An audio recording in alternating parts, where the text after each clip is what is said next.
The person who owns this home reached out to 5 on Your Side saying a woman he doesn't know claims she owns it and tried to file a deed to prove it. WRAL's Keely Arthur shares how this could happen to you. This is a little complicated, so I'm going to simplify it for you. Craig Adams owns this house, but a woman he has never met filed paperwork with the Register of Deeds claiming she owns it. The only way for Adams to prove he's the rightful owner is by paying a lawyer $8,000 to prove it in civil court. He's frustrated that he has to take on that financial burden, and he wants to warn you that if this could happen to him, it could happen to you.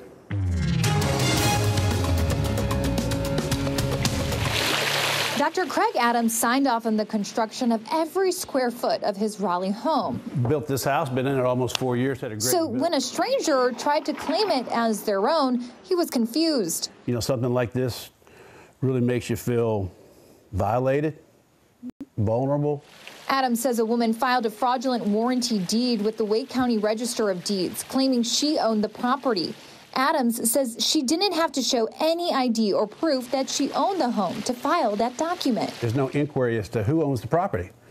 If there had been just that one simple check, my name would have popped up. The Register of Deeds says they're taking the situation seriously, but they are, quote, not required to verify the legal validity of a deed when it is presented for registration. So the Register of Deeds, they're not attorneys. Attorney Kara Dudek-Petrie-Gibbons says deed fraud like this does happen most commonly on properties that are in LLCs, trusts, or that are paid off.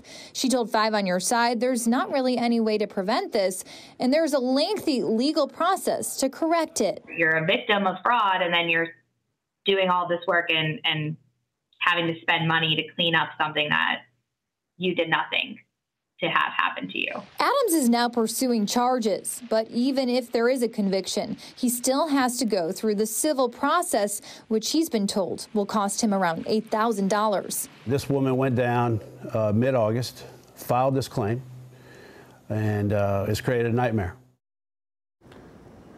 What a mess. Well, Adams believes the woman who filed the deed was trying to get into his home, squat there, and then use the fraudulent deed to keep from being evicted. Pretty crafty. You can contact your local Register of Deeds to set up a fraud alert so you get a warning anytime something is filed with your name on it. What a bizarre story, Keely.